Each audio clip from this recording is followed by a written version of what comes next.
Habemos papam. Fue el anuncio en latín con que el cardenal protodiácono Dominique Mamberti informó al pueblo católico de que un nuevo papa había sido elegido. El anuncio se hizo desde el balcón central de la Basílica de San Pedro, en la Ciudad del Vaticano. Para conversar acerca de este acontecimiento mundial, respecto de la nueva carta de navegación de la Iglesia Católica o la continuidad del pontificado de Francisco, como además un balance de su misión en la diócesis de Copiapó, al cumplirse precisamente 5 años desde su nombramiento como obispo, nos reuniremos con Monseñor Ricardo Morales Galindo, quien nos ha recibido acá, en la Iglesia Catedral de la capital regional. Monseñor, ya ha sido elegido el nuevo Papa, León XIV. ¿Usted lo conoce? ¿Tuvo en antaño la posibilidad de compartir, dialogar con él antes de ser elegido Papa? ¿Qué espera de su pontificado, sobre todo a la luz del proceso sinodal que ha vivido la diócesis de Copiapó? Muchas gracias por la posibilidad de estar con ustedes, con el diario Chañarcillo, en esta entrevista, en tiempos tan hermosos que estamos viviendo como iglesia con el nuevo Papa León XIV. Frente a la primera pregunta de si conozco al nuevo Papa, tuve la gracia de participar el año pasado en el sínodo sobre sinodalidad que se desarrolló en el mes de octubre en Roma, y ahí tuve la oportunidad de conocer personalmente al nuevo Papa. Una primera oportunidad fue en la misma asamblea sinodal, donde estábamos reunidos todas las personas que participábamos en el sínodo, y ahí lo crucé muchas veces. Y también tuve oportunidad más cercanamente de conocerlo en una oportunidad en que la embajadora de Chile ante la Santa Sede nos invitó a quienes representábamos a Chile en el sínodo y también a un sacerdote que trabaja en Roma, el padre Andrés Ferrada, el obispo Andrés Ferrada, que estuviéramos en una cena con ella, e invitó al cardenal Prevost en ese tiempo, que estaba a cargo del Pontificio Consejo para América Latina. Y en esa oportunidad estuvimos en la mesa, en un diálogo muy, muy fraterno, muy cordial, donde tuve la gracia de conocer al futuro Papa y de descubrir la gran persona que él es, un hombre muy sencillo, una persona con la cual uno puede dialogar muy afablemente, y me admiró mucho en él su capacidad de escucha. Yo diría que tiene esa virtud tan olvidada hoy día de saber escuchar. Muy interesado en conocer la realidad de Chile, la realidad de la iglesia en Chile, y siempre con ese interés de quien conoce también la realidad latinoamericana, al haber estado él durante bastante tiempo en Perú, como misionero, como obispo, y eso le da una mirada muy interesante respecto a nuestra realidad latinoamericana. Así que en esas oportunidades tuve ocasión de estar con él y, como digo, descubrir que es una persona muy, muy cercana, muy sencilla, muy afable. Y respecto al camino que la Iglesia está siguiendo respecto a sinodalidad y qué es lo que entendemos por sinodalidad también, creo que el Papa León XIV, tal como lo dijo en su primer mensaje, cuando salió elegido desde el balcón de la Plaza de San Pedro, él va a seguir el camino que la Iglesia venía recorriendo ya con el Papa Francisco, en torno a entendernos como una iglesia sinodal, una iglesia que camina unida, que camina en una dimensión que el Vaticano II, el Concilio Vaticano II nos ayudó a entender, que es la dimensión de iglesia como pueblo de Dios, donde todos los bautizados tienen en el fondo la responsabilidad, la corresponsabilidad de ser testimonio de Jesucristo resucitado. Y creo que eso para nosotros es muy bonito porque nuestra diócesis ha caminado por esta senda de sinodalidad y eso nos permite decir que lo que va a realizar el Papa en los próximos meses y años será ir profundizando ese camino que el Papa Francisco inició en la línea de entendernos una iglesia cada vez más sinodal, con la participación de todos. Perfecto. Monseñor, en septiembre próximo se cumplen 5 años desde su nombramiento como obispo de Copiapó. ¿Cómo evalúa ese tiempo de misión en la diócesis? Yo realmente no he sentido los 5 años, o sea, se me ha pasado muy rápido. Creo que para mí ha sido una experiencia hasta ahora preciosa. Yo creo que la oportunidad de conocer esta diócesis ha sido un regalo de Dios y que el Papa Francisco me haya confiado esta hermosa tarea es oportunidad también para que yo dé gracias siempre por esa confianza y también por llegar a un lugar donde la iglesia se desarrolla de tantas maneras y con una fe de la gente que realmente a uno lo edifica. Yo evalúo mi experiencia como muy positiva, creo que ha sido una oportunidad, tal como digo, hermosa. Es también ocasión de reconocer cómo la gente a uno también le enseña mucho. Aprender a ser pastor creo que es una experiencia que en lo humano y en lo espiritual me permite elevar siempre una oración agradecida a Dios. Hemos ido caminando como iglesia católica en Atacama, profundizando en muchas áreas y tratando de responder a los desafíos que hoy día la sociedad nos coloca. En esa perspectiva, valorar lo que tantas personas desde sus comunidades, desde sus parroquias, desde sus colegios realizan. La diócesis de Copiapó tiene amplios espectros donde se despliega.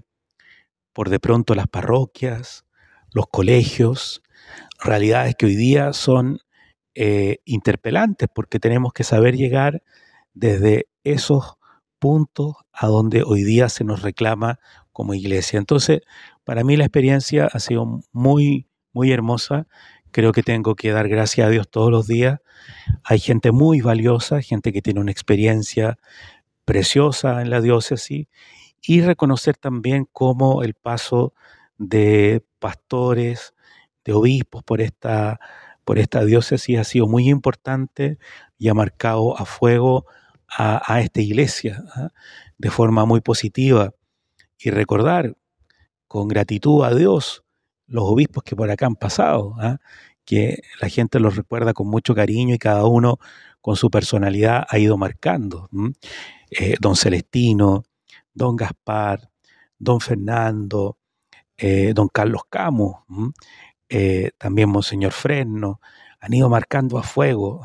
Y hoy que estamos en este año celebrando 100 años del nacimiento de don Fernando, creo que nos permite también dar gracias a Dios por este pastor bueno que la diócesis de Copiapó tuvo y que, como digo, marcó lo que es hoy día la iglesia en Atacama. Y precisamente la región de Atacama enfrenta problemas sociales importantes: desigualdad, crisis hídrica, migración, pobreza y delincuencia. ¿Cómo responde la Iglesia diocesana a estos desafíos? Yo creo que estamos respondiendo desde nuestras realidades particulares, ¿cierto? Como las parroquias, los colegios y también el obispado con diversas fundaciones. La Iglesia Católica en Atacama se despliega de muchas maneras y tratamos de dar respuesta a esos desafíos que hoy día usted señala. Creo que en definitiva no podremos solucionar problemas como los señalados ahí, como la crisis hídrica o la situación de la migración, pero estamos dando una respuesta. Por ejemplo, en la línea del tema del narcotráfico, la Fundación Despertar en la diócesis atiende a personas que quieren salir de esa realidad de consumo. Y ahí estamos dando una respuesta muy concreta, con varios centros distribuidos en toda la región, en toda la diócesis. Estamos siendo una pequeña luz de esperanza, porque realidades tan complejas como el consumo de droga, el tráfico, no lo podemos resolver nosotros, corresponde a las autoridades políticas, de gobierno, policiales que respondan a eso.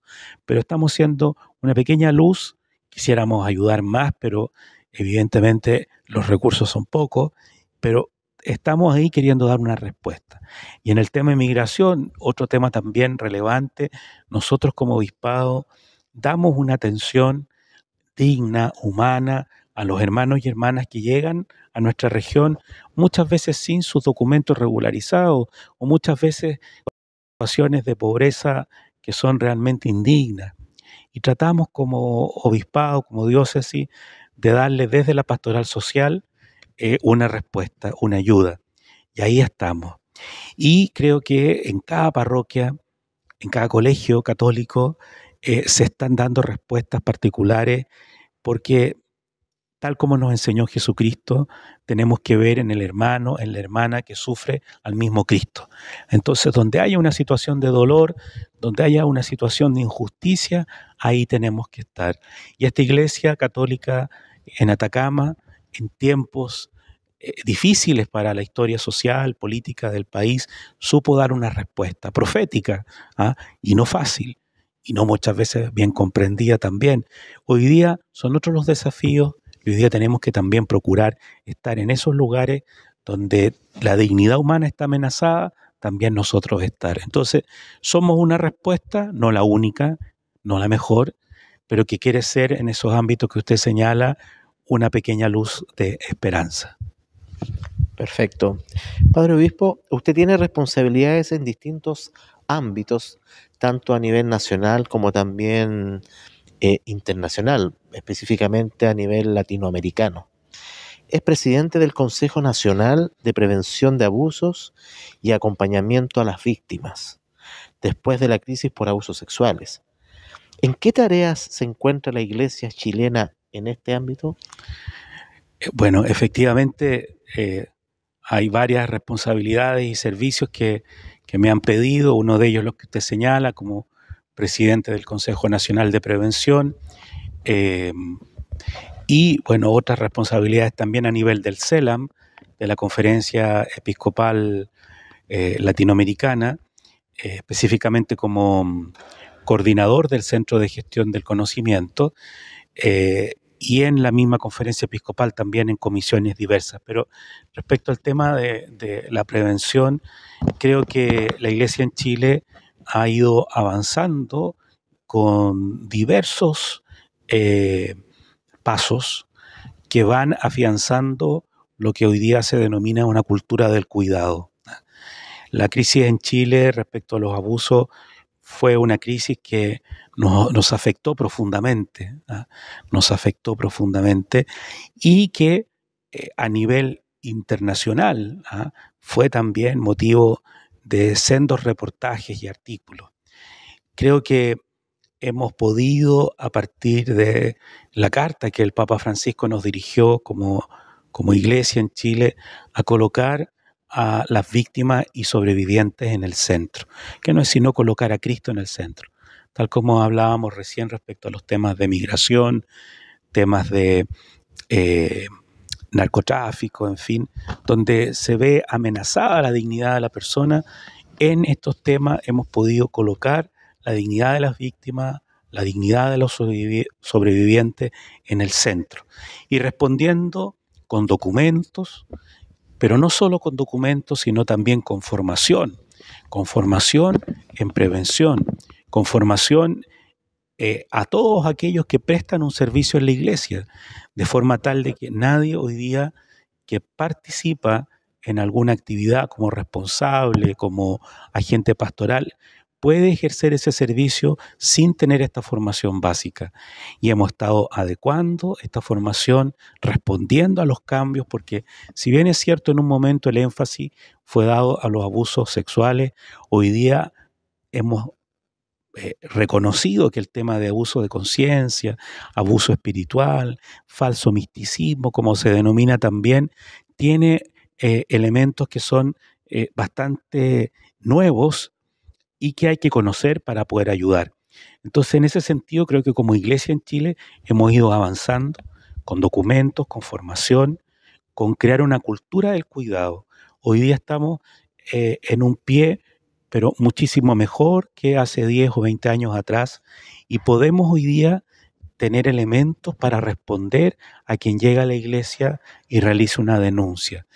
Creo que tenemos la normativa adecuada, creo que tenemos los documentos y bueno, tenemos que seguir avanzando porque todavía queda mucho, mucho, mucho por avanzar en la línea de ir concientizándonos todos de que esta realidad no es un tema que podemos decir pasó, sino que es un tema que permanentemente nos exige estar dando una respuesta, sobre todo en estas instancias que, como digo, tienen que ver con el abuso de conciencia, el abuso espiritual, el abuso de poder. Por otra parte, también entender que la Iglesia realiza una función muy relevante al momento de hablar de los abusos, porque eh, está demostrado, ¿cierto?, que el lugar donde más se dan estas situaciones son los contextos familiares. Y eso lo muestran las estadísticas. Por lo tanto, si como iglesia podemos dar una ayuda para dar elementos, para percatarse, para poder tener, dijéramos así, las herramientas para responder, creo que estamos ayudando, porque toda formación permite a la persona reconocer cuando estamos en presencia de un abuso sexual, de un abuso de poder, de un abuso de conciencia. Ahora, los abusos en contextos eclesiales son horribles, ¿ah? Horribles porque acontecen en un espacio que se supone debe ser un espacio de cuidado, un espacio de resguardo. Y cuando se traiciona la confianza y sobre todo el nombre de Dios, porque finalmente es Dios quien está puesto en una situación donde a la persona se la ha vulnerado, eso es gravísimo, gravísimo. Y tenemos que ser capaces de prevenir esas situaciones. Y a quienes han sido dañados y afectados, procurar los procedimientos más transparentes y también las respuestas más transparentes de nuestra iglesia, de forma tal de que nada quede oculto, ni mucho menos con soluciones que finalmente terminan siendo a veces mucho más dañinas que lo que pudo haberse originado, porque muchas veces las respuestas de nuestra iglesia son respuestas tardías o respuestas que vienen no precisamente buscando lo que significa una verdadera reparación.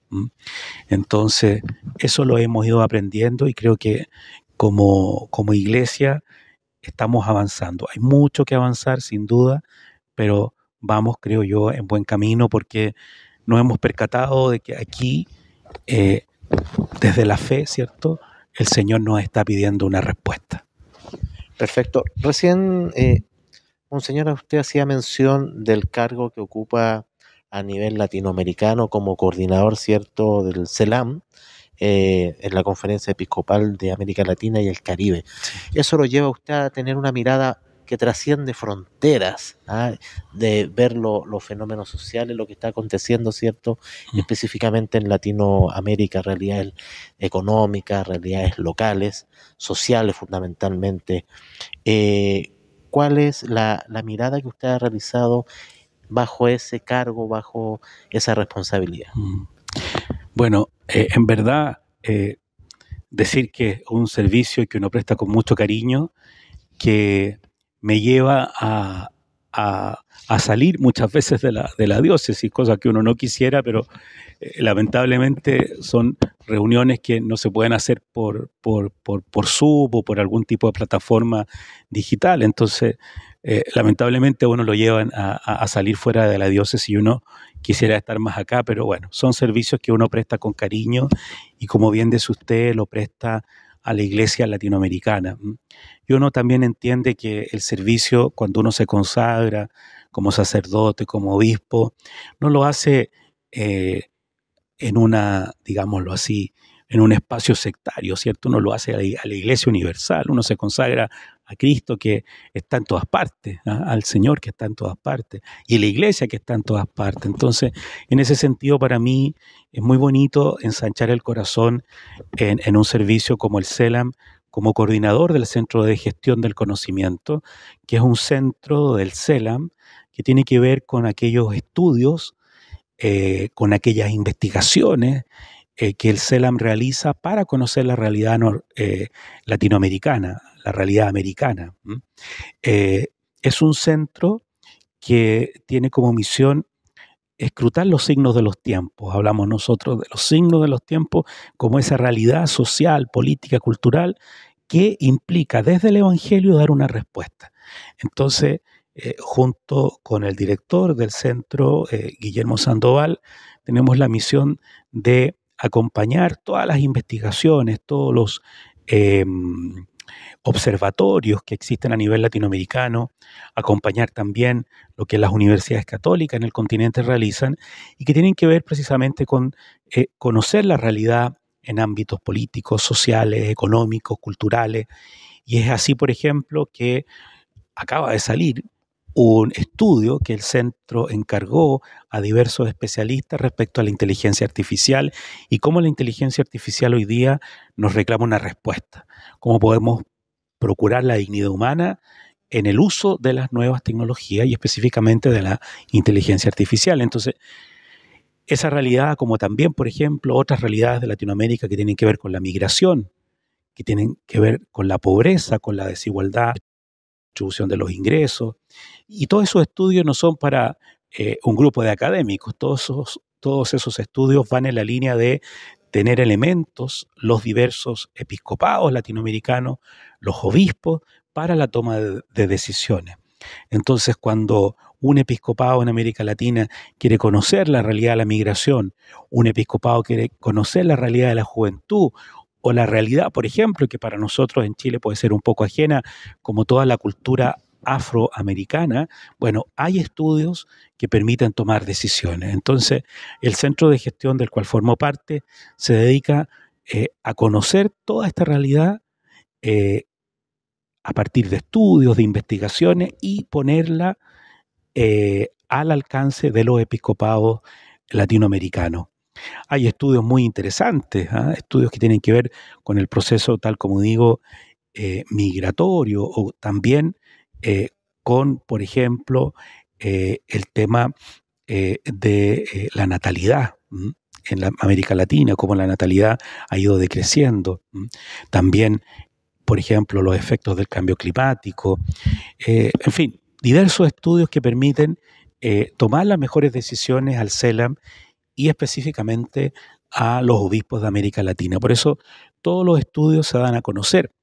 Hay un estudio también, y ese es un objetivo, que el conocimiento que se pueda tener en América Latina llegue no solo a quienes toman las decisiones, ¿cierto?, sino también a todo el pueblo de Dios. Y, por ejemplo, un esfuerzo del centro es elaborar pequeños folletos, pequeñas cartillas, pequeños cuadernillos que permitan conocer realidades como, por ejemplo, el documento Laudato Si.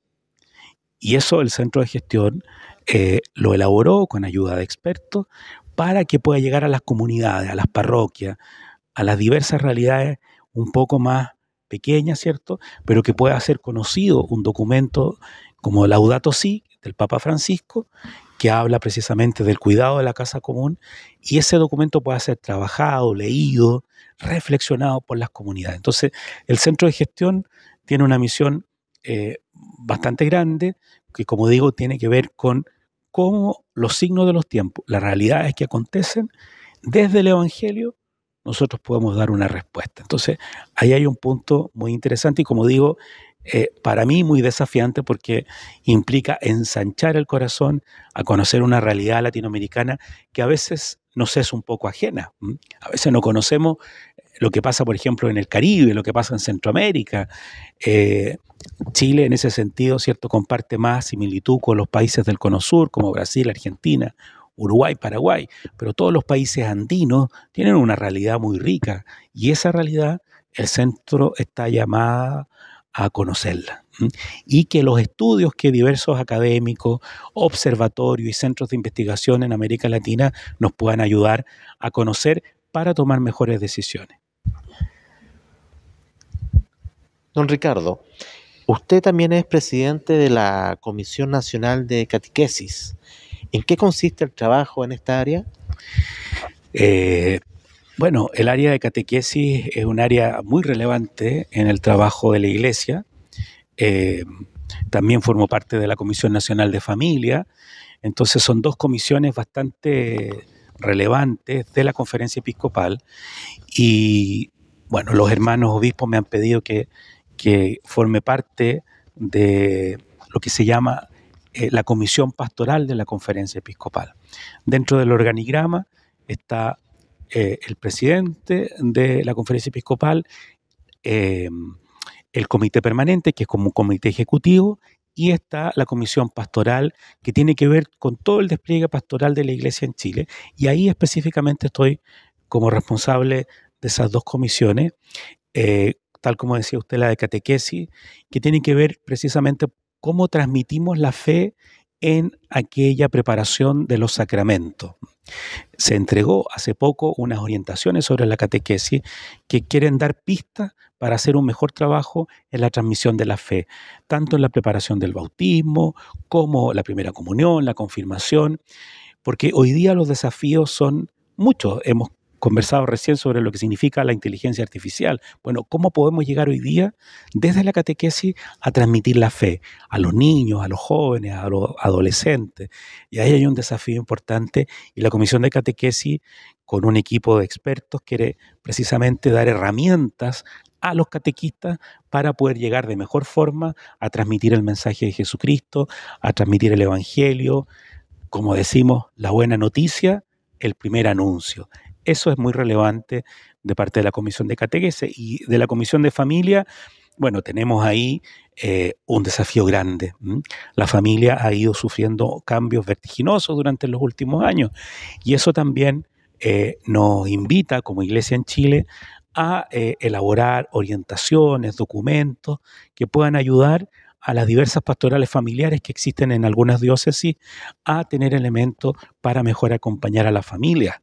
Ahí hay desafíos. ¿Qué pasa con los esposos que contrayendo el sacramento después parece que ya no vuelven, sino hasta cuando traen a los hijos a la primera comunión o al bautizo?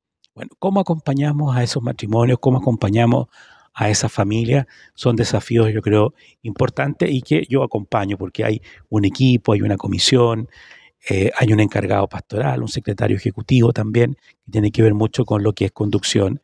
Y yo, en mi misión de obispo, acompaño también esas comisiones, como digo, tratando de ayudar a las diócesis y dar elementos que las diócesis puedan ocupar de acuerdo a las necesidades que tengan, porque cada realidad diocesana es distinta, es muy distinta a la realidad que podemos vivir aquí en Copiapó, a la realidad que se puede vivir, por ejemplo, en el sur de Chile. Son situaciones que por los contextos geográficos incluso llevan también a respuestas distintas. Muy bien. En un comienzo de la entrevista usted destacaba la trayectoria de los distintos obispos que han pasado por la diócesis de Copiapó y hacía mención de cada uno de ellos. Pero me gustaría detenerme un poco en la figura y el legado que nos dejó don Monseñor Fernando Aristía a 100 años de su natalicio, pastor que cumplió más de un cuarto de siglo, entregó su vocación, su servicio pastoral acá en la diócesis de Copiapó, 26 años. A su juicio, ¿cuál es el legado que dejó acá en la región de Atacama? Yo creo que daría para un conversatorio como el que vamos a realizar. El día 20 vamos a realizar un conversatorio acá en el Obispado donde queremos precisamente conversar sobre el legado y cuáles son los desafíos que tenemos hacia futuro respecto a lo que don Fernando Aristía nos dejó. Creo que para esta iglesia ha sido un regalo tener a don Fernando como pastor. Creo que ha sido un pastor a imagen de Jesús, tratando de estar siempre con todos y específicamente con los que más sufren, con los más vulnerables, con aquellos que necesitan estar con alguien que los apoye y los cuide y los proteja. Y en ese sentido, don Fernando nos enseñó a estar siempre como iglesia valientemente defendiendo la dignidad del hombre. ¿Ah? Y eso creo que para la iglesia en Atacama es un regalo grande. Creo que humildemente tenemos que recibirlo como una herencia preciosa que tenemos que cuidar. Y esta iglesia la ha sabido cuidar con los pastores que han venido después de él y que hoy día en mi persona tratamos también de mantener y cuidar, porque la preocupación por la dignidad humana es una preocupación de la iglesia. ¿Ah? Y don Fernando supo responder en el contexto político, cultural de su tiempo a esta pregunta que la vemos en la Biblia. ¿Dónde está tu hermano? Dios se la pregunta a Caín, que había matado a su hermano Abel. ¿Dónde está tu hermano? Y esa pregunta, don Fernando la supo responder en su momento. ¿Dónde está tu hermano? Bueno, en ese torturado, en ese preso político, ahí está tu hermano. Pero hoy día, gracias a Dios, no vivimos una situación como esa. Por eso la respuesta hoy día tiene que ser: ¿dónde está tu hermano? ¿Dónde hoy día está tu hermano? ¿Dónde está tu hermano muerto? ¿Dónde está tu hermano sufriendo? Ahí tenemos que responder. Y por eso esa actualización del mensaje de don Fernando hoy día creo que es más apremiante que nunca. Porque no nos podemos quedar solo con una historia hermosa, que la reconocemos como valiosa, pero tenemos que proyectarnos. Esa historia que don Fernando dejó, que marcó a fuego esta diócesis, esta región, tenemos que proyectarla. ¿Cómo la proyectamos? Reconociendo que él fue valiente, ¿ah? Fue acusado, ¿ah? También, ¿cierto?, de meterse en política, pero creo que la historia ha ido demostrando que en definitiva lo que movía el corazón del pastor era estar cerca de todos, ¿ah? De un lado y de otro, de todos. Y eso para Chile hoy día también es una realidad muy importante, porque hoy día vemos cómo los discursos políticos se polarizan, ¿cierto? Como que los extremos cada vez se alejan más. ¿Ah? Y creo que don Fernando en ese sentido nos enseña a tener un corazón para acoger, para escuchar, para estar con todos, ¿ah? Con todos. Y sobre todo con los que más sufren. Y siendo ahí una respuesta concreta.